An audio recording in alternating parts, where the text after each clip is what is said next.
First video என் வாழ்நாளில் நான் first யூடியூப்பில் அப்லோட் பண்ண போகிற முதல் வீடியோ. இந்த வீடியோவை கொஞ்சம் எதுவும் எரர் இருந்தால் மன்னிக்கவும். வணக்கம் நண்பர்களே. டெட் எக்ஸாம்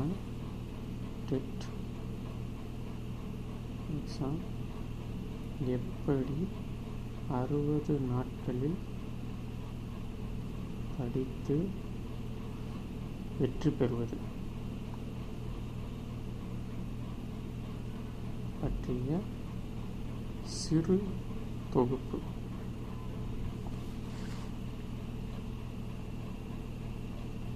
டெட் எக்ஸாம் 60 நாளில் எப்படி படித்து வெற்றி பெறுவது பற்றிய சிறு தொகுப்பு.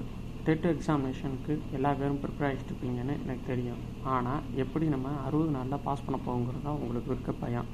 சரி, பாஸ் மார்க்கு கவர்மெண்ட்டு ஒரு பிரிவினருக்கு 82க்கு 150க்கு 82, 90க்கு 150க்கு 90 என்றும் ஃபிக்ஸ் பண்ணியிருக்காங்க. எப்படி question type, first question type எப்படின்னு பார்த்துடலாமா? தமிழ் 30 மதிப்பெண்கள், மதிப்பெண் ஆர் வினா. ஆங்கிலம் 30 மதிப்பெண் ஆர் வினா. உளவியல் 30 மார்க்கு.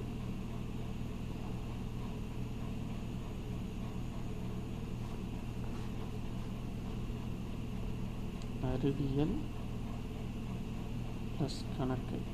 ஏன் அறிவியல் ப்ளஸ் கணக்கு அப்படின்னு நான் போடுறேங்கிற காரணம் என்னென்னா, அறிவியல் மொத்தம் 60 மார்க்கு நமக்கு ஏன்னா பிரித்து கொடுக்க மாட்டாங்க. பட் ஆனால் நீங்கள் பார்த்தீங்கன்னா இதை பிரித்து எழுதலாம், அதை அப்புறம் சொல்கிறேன். இது ரெண்டுக்குள்ளே தாங்க. Social 60 mark. தமிழ் 30 மார்க்கு. இலக்கணம், இலக்கியம்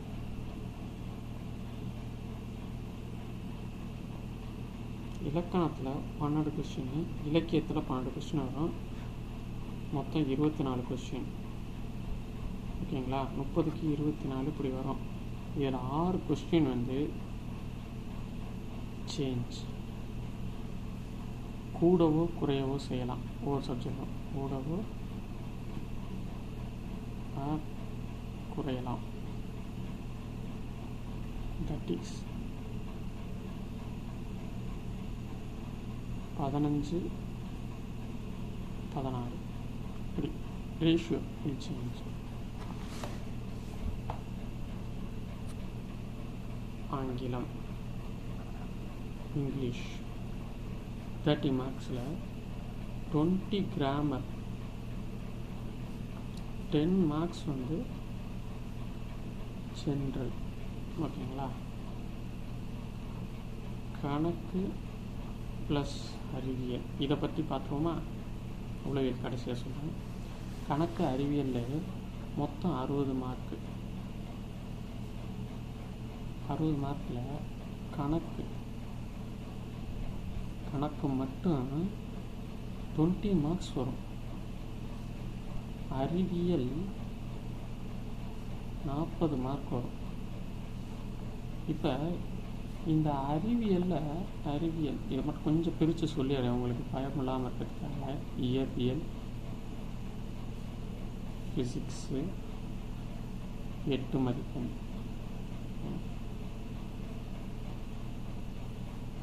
வேதியியல், கெமிஸ்ட்ரி 8 மதிப்பெண்,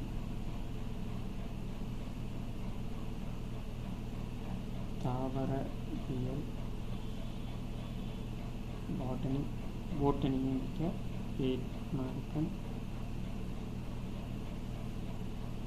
விலங்கியல், ஜுவாலஜி 8 மதிப்பெண், சூழ்நிலையியல் இப்படி ஒரு இது இருக்கிற மாதிரி தெரியாது. என்விரான்மெண்ட் 8 மதிப்பெண். ஓகேங்களா. Social as யூஷுவல்ங்க. சோசியல்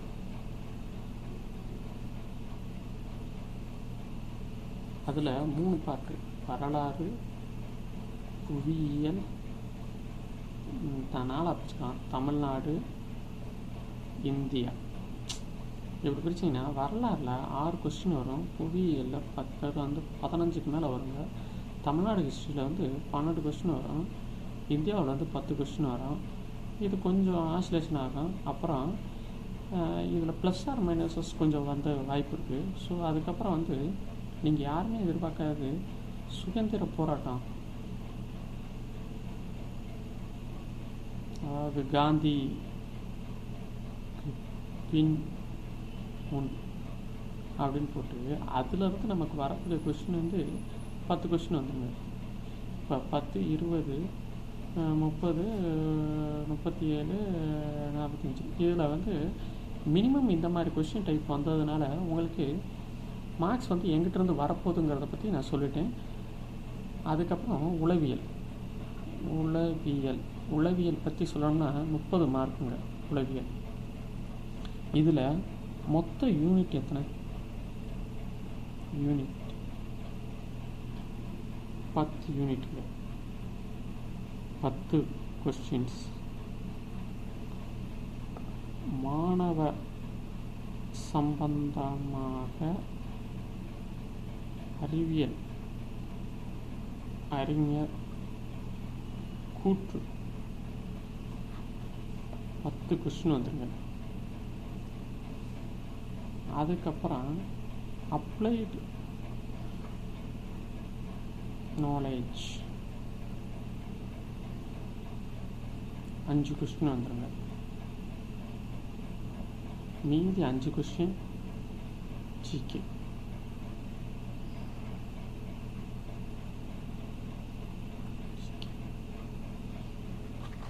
ஜிகேனோடனே நீங்கள் வரல அவுட் ஆஃப் போர்ஷன் நினச்சினாங்க, கரண்ட் அஃபேர்ஸ்ன்ட்டு. இப்போ ஒரு வேளை இயர்ஸு, அப்புறமேல இவங்க யார் என்னென்ன ஆராய்ச்சி பண்ணியிருக்காங்க, அவங்களோட கருத்து, அதுக்கப்புறம் சட்டங்கள் இயற்றப்பட்டது, அதை பற்றி வரலாம், எது வேணாலும் வரலாம். அதனால் ஜிகேன்னு சொல்லிட்டு இப்போ அதை நவீன காலத்தில் எப்படி பயன்படுத்திக்கிட்டு இருக்கோங்கிறத பற்றி சொல்கிறது ஜிகே. ஓகேங்க, ஒரு கிளான்ஸ் சொல்லிடுறேன். டெட் எக்ஸாமு 60 நாளில் எப்படி படிக்கிறத பற்றி சிறு தொகுப்பேன். ஒரு பிரிவினருக்கு 82 மார்க்கும், மற்ற இன்னொரு பிரிவினருக்கு 90 மதிப்பெண்ணும் தகுதி அடிப்படையில் வச்சுருக்காங்க. கொஸ்டின் எப்படி வருங்கிறது: தமிழ் 30 மார்க்கு, ஆங்கிலம் 30 மார்க்கு, உளவியல் 30 மார்க்கு, அறிவியல் மற்றும் கணக்கு சேர்ந்த 60 மதிப்பெண், சோசியல் 60 மார்க்கு. தமிழ் எப்படி வரும்னா, இலக்கணம் இலக்கியத்தை 2ஆக பிரிச்சுட்டு 12 எடுத்தீங்கன்னா 24 மார்க்கு. கண்டிப்பாக இலக்கணத்தில் 12 கொஸ்டின் வந்துடும், இலக்கியத்தில் 12 கொஸ்டின் வந்துடும். மீதி 6 கொஸ்டின் இலக்கணத்துலேருந்து வரலாம், இலக்கியத்துலேருந்து வரலாம், அல்லது கொஞ்சம் யோசித்து எழுதுகிற மாதிரியும் வரலாம். ஏன்னா எப்படி மதிப்பெண் போடுவீங்க, உளவியல் ரீதியாகவும் கேட்க வாய்ப்பு இருக்குது. ஆங்கிலம் 30 mark. 20 mark full and full grammar தான் வரும். அதாவது டென்ஸு, ப்ரிப்போசிஷனு, அதுக்கப்புறம் அட்வெர்பு, அட்ஜெக்டிவு, தென் கொஸ்டின் டேக்கு, இன்டைரக்ட் ஸ்பீச்சு, அதுக்கப்புறம் மாரல் எத்திக்ஸு, ப்ராவப்ஸு, எது வேணாலும் வரலாம். இது மாதிரி வரும். 10 கொஸ்டின் ஜென்ரல் மீன்ஸு. ஜென்ரல்னால் என்ன சொல்கிறது, நம்மளுடைய சைமல்டேனியஸ் அறிவை பற்றி யோசிக்கிற அளவுக்கு பாஸ்ட் பார்ட்டிசிபிள் வந்தால் பாஸ்ட் டென்ஸ் வருமா, இல்லை ப்ரெசன்ட் வருமா, முடிஞ்சதுக்கு எப்படி போடலாம், சென்டென்ஸ் மேக்கிங்கு, இந்த சென்டென்ஸில் எரர்ஸை ஃபைண்ட் அவுட் பண்ணுறது, இந்த மாதிரி ஐட்டங்கள் வருமே ஒழிய இது கிராமட்டிக்கல் வராது. அதனால தான் ஜென்ரல்னு போட்டேன். கணக்கு மற்றும் அறிவியலுக்கு 60 மார்க்கு. இதில் கணக்கு கொஸ்டின்ஸ் 20 மார்க் கண்டிப்பாக வரும். அறிவியல் 40 மார்க் வரும். அறிவியல் 40 மார்க்கு, கணக்கை பற்றி சொல்லலை, 20 மார்க்கு. கணக்கு 20 மார்க்கு எப்படி வரும்னு நீங்கள் எதிர்பார்க்குறீங்கன்னா, கணக்கில் மொத்தமே 20 யூனிட் தான் இருக்குது. எண்ணியல், ஆமாம், அதுக்கப்புறம் தனி வெட்டி, கூட்டு வெட்டி, அப்புறம் ட்ரெயின் ப்ராப்ளம், அது இதுன்னு பார்த்தீங்கன்னா 6th to 8th வரைக்கும் உள்ள புக்கை தரவாக முடிச்சிட்டிங்கனாவே 15 கொஸ்டின்ஸ் கண்டிப்பாக அடிச்சிடலாம். மீதி 5 கொஸ்டின் 9th வரலாம். ஏன்னா சதுரங்கள், செவ்வகங்கள், அதில் உள்ள கழிவு போகிறது, வட்டத்துக்கு ஈக்குவலண்ட்டானது அப்படின்னு வர்றது, கூட்டு சராசரி மெயினாக பார்த்துக்குங்க. அதில் 2 கொஸ்டின் வர அதிக வாய்ப்பு இருக்குது. இப்படி தான் கொஸ்டின் வரும். சரி, அறிவியல் 40 மார்க்கு. அறிவியல் 40 மார்க்கை இயற்பியல் 5ஆக பிரிக்கலாம். இயற்பியலில் 8 மதிப்பெண்ணுக்குரிய வினா வரும், வேதியியல் 8 மதிப்பெண்ணுக்குரிய வினா வரும், தாவரவியலுக்கு 8 மதிப்பெண்ணுக்குரிய வினா வரும், விலங்கியலுக்கு 8 மதிப்பெண்ணுக்குரிய வரும், சூழியலுக்கு 8 மதிப்பெண் வரும். சோசியலை நம்ம பிரித்தோம்னா 5 பார்ட்டாக பிரிக்கணும். அதை வந்து நான் 4ஆக பிரிச்சுட்டு வரலாறுலேருந்து 6 கொஸ்டின் தான் வரும். வரலாறுனா என்ன சொல்கிறது, அவர் வந்தார், இவர் போனார், வெட்டினார், கொன்னார் அப்படின்னு சொல்கிற ஸ்ட்ராட்டஜி, உடன்படிக்கை, இது மாதிரி வர்றது 6 கொஸ்டின் வரும். புவியியல் அமைப்பு, தட்பவெப்பநிலை, பருவக்காற்று மாற்றம், அது இதுன்னு வர்றது வந்து 15 கொஸ்டின் வரும். தமிழ்நாடு சம்மந்தமாக 12 கொஸ்டின் வரும். இது உள்ளே வந்து சட்டங்களும் வரும். அதே ஏன்னா வந்து குடியியல் அமைப்பு, பண்புகள், அதை பற்றி வரும். இந்தியாவை பற்றி வர்றதுலேயும் சட்டங்கள் வரும். இந்தியாவோட போராட்டங்கள், போர் அப்படின்னு. இதில் ஸ்பெசிஃபிக்காக நம்ம பார்க்க வேண்டியது சுதந்திர போராட்டம். அதுலேருந்து 10 கொஸ்டின் கண்டிப்பாக வரும் உங்களுக்கு. இப்போ சோசியல் 60 மார்க்கு எப்படி வரும். உளவியல் 30 மார்க்கு. உளவியல் 30 மார்க்கை மொத்தம் 10 யூனிட். 10 யூனிட்டுக்கு ஒரு கொஸ்டின் கண்டிப்பாக வந்தே தீரணும், அல்லது 2 கொஸ்டின் வரணும். ஆனால் 10 கொஸ்டின் வந்துடும். அப்புறமேல 10 கொஸ்டின் மாணவர் ஆசிரியர் சம்மந்தப்பட்ட கொஸ்டின். அதாவது ஒவ்வொரு யூனிட்லையும் கற்பித்தல், கற்பிக்கும் முறை, அதில் என்ன வந்து இம்ப்ளிமெண்டேஷன் பண்ணியிருக்காங்க, எந்த அறிவியலாளர் கூற்று வந்து சரியாக இருக்குது, யார் யார் என்னென்ன சோதனை பண்ணாங்க, இது சம்மந்தமாக. குரங்கையும் குழந்தையும் வச்சு பண்ணது யார், குரங்கும் நாய் வச்சு பண்ணது யார், பூனையை வச்சு பண்ணது யார், மாணவன் வந்து இப்படி சூழ்நிலை தான் எப்படி வரும், அது மாதிரி வர்றது 10 கொஸ்டின் வரும். 5 கொஸ்டின் வந்து கண்டிப்பாக பள்ளிக்கூடத்தில் மாணவர்களுடைய நடத்தையை பற்றி மட்டுமே வரும். 5 கொஸ்டின் வந்து கொஞ்சம் ரொம்ப ஜிகேவாக இருக்கும். அதாவது என்னென்னா, தற்சோதனை முறை. இப்போ என்ன டெஸ்ட் பண்ணிக்கிட்டு இருக்கோம் மாணவர்களுக்கு, அச்சீவ்மெண்ட் டெஸ்ட்டு, இதை தான் பண்ணிக்கிட்டு இருக்கோம். ஏன்னா வந்து அவனுடைய மதிப்பீடு பண்ணுறது, இது மாதிரி ஐட்டங்கள் வச்சு எக்ஸாம்பிளைஸ்டு வச்சா வரும். மொத்தம் 150க்கு 150. இதை எப்படி சார் நம்ம டெட்டில் 150க்கு மினிமம் 82, 90 அல்லது என்னால் அதிக மார்க்கு ஸ்கோர் பண்ண முடியும், அதை பற்றி இப்போ சொல்கிறேன். ஃபஸ்ட்டு கொஞ்சம் ஜென்ரலாக சொல்ல விரும்புகிறேன் கொஸ்டினை பற்றி. கொஸ்டின் டெட். ஏன் கொஸ்டின் டெட் அப்படின்னு போட்டு நிறுத்திருக்கேன்னு உங்களுக்கு தெரியலையா? எப்போதுமே ஒன்று தெரிஞ்சுக்கணும், எல்லாருமே ஒரு மாணவனை ஒரு ஆசிரியரையோ ஃபெயில் ஆக்குன்னு நினைக்க மாட்டாங்க. நீங்களே ஒரு ஆசிரியர் யோசித்து பாருங்கள், ஃபெயில் ஆக்குன்னு எடுப்பீங்க? எப்போதுமே ஒரு ஆசிரியர் கொஸ்டின் செட் பண்ணுறாங்கன்னா கண்டிப்பாக 35 மார்க் எடுக்கிற அளவுக்கு ரொம்ப ஈஸியான கொஸ்டின் எடுத்தே தீரணும். ஆவரேஜ் ஸ்டூடெண்ட் எழுதுகிற அளவுக்கு 70 மதிப்பெண்ணும். ரொம்ப ஹார்டான மாணவனை ஃபைன் பண்ணுறதுக்கு எல்லா கொஸ்டினுமே தெரிஞ்ச கொஸ்டின் கேட்டால் எல்லாருமே பாஸ் பண்ணிடுவாங்க. எவன் மீடியம், எவன் ஆவரேஜ், எவன் எபோ ஆவரேஜுங்கிறது தெரியாது. அதனால் நமக்கு 150க்கு 125 கொஸ்டின் ரொம்ப ஈஸியான கொஸ்டின் மட்டுமே வரும். 1000 பாலை பொருட்டு இதில் ஒரு பாலை தேர்ந்தெடுங்க, ஒரு குண்டை தேர்ந்தெடுங்க, இல்லை 1000 வினாவை கேட்டு ஒரு கொஸ்டினுக்கு ஆன்சர் பண்ணுங்கள் அப்படிங்கிறது தான் நமக்கு கடினமான வேலை. Picking the answer. புரியுதுங்களா? அதனால் கொஸ்டின் ஈஸியாக தான் வரும், பயப்பட தேவையில்ல. ஒன்று, இது கொஸ்டின் ஈஸி. கொஸ்டின் ஈஸி வந்து 120 கொஸ்டின் கண்டிப்பாக வரும். 30 கொஸ்டின் ஏன் வந்துன்னா மாணவனை தீர்மானிக்கக்கூடிய கொஸ்டினாக இருக்கும். நம்ம இப்போ வந்து டீச்சர்ஸ் எலிஜிபிள் டெஸ்ட், நம்ம வந்து ஒரு வேலைக்கு தகுதியை நிர்ணயிக்கிறதுனால 30 கொஸ்டின் கண்டிப்பாக கொஞ்சம் யோசித்தும் டஃப்பாகவும் தான் கேட்பாங்க, இல்லைன்னு சொல்ல. தமிழ் மினிமம் 18 கொஸ்டின் ஈஸியாக வரும். தமிழ் 18, ஆங்கிலம் 18, கணக்கு 16, அறிவியல். நான் சப்ஜெக்ட் வைஸ் போடணும்னு நினச்சிங்கன்னா நான் அங்கே எழுதிருப்பேன் ஃபிசிக்ஸ், கெமிஸ்ட்ரி, இது பாட்டனி, ஜுவாலஜி, ஜூலியல். இதில் 4 கொஸ்டின் கண்டிப்பாக சுத்தமாக ஈஸியான கொஸ்டினாக வரும். பேசிக் கொஸ்டின்ஸ் கண்டிப்பாக வரும். ஸோ 20 மதிப்பெண். உளவியல் 16 கொஸ்டின். சோசியல் அவங்களுக்கு சொல்கிறேன், அதாவது அவங்களுக்கு வந்து 40 கொஸ்டின் வந்து சுத்தமாக ஈஸியான கொஸ்டின் தான் வரும், பயப்படாதீங்க. ஸோ இதனால் நீங்கள் ஈஸியாக பாஸ் பண்ணுறதுக்கு வாய்ப்பு இருக்குது. இதுக்கு மேலே நான் என்ன சொல்ல விரும்புகிறேன்னா, எப்படி 60 நாளில் படிக்கலாங்கிற மெத்தட். அப்போ கொஸ்டின் ஈஸி.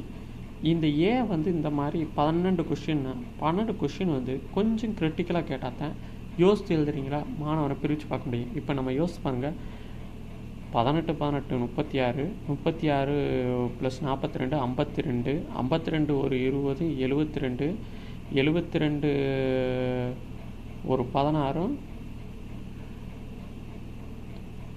72 ஒரு 16 88. மினிமம் 90 மார்க்ஸ் வந்து நமக்கு ஈஸியான கொஷின் தான் வரும். இதை சரியாக எழுதிட்டோம்னா கண்டிப்பாக நம்ம பாஸ் பண்ணிடலாம். சாரி ஃப்ரெண்ட்ஸ், உங்களுக்கு மட்டும் கம்மியாக போட்டேன். உளவியல் 18 கொஸ்டின் வரும், சாரி. அதனால் 90 மதிப்பெண் கண்டிப்பாக ஈஸியான கொஸ்டின் வரும். மீதி 90 to 120 30 question medium, below medium. 120 to 150 question தான் above medium. That is slow.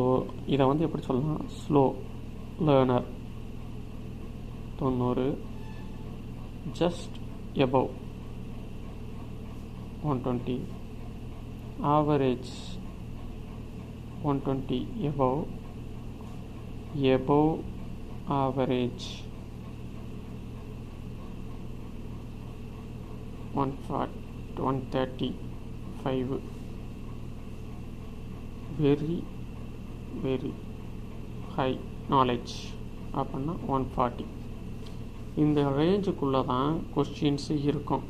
நீங்கள் பயப்படவே தேவையில்ல, தைரியமாக இருங்க. நான் இப்போதைக்கு வந்து எப்படி கொஸ்டின் வரப்போகுதுங்கிறத மட்டுமே சொல்லியிருக்கேன். அடுத்த பதிவில் எப்படி படிக்கலாம் அப்படிங்கிறத பற்றி உங்களுக்கு விலாவாரியாக எக்ஸ்பிளைன் பண்ணுறேன். என்னுடைய பதிவு பிடிச்சிருந்தால் லைக் பண்ணுங்கள். தேங்க்யூ.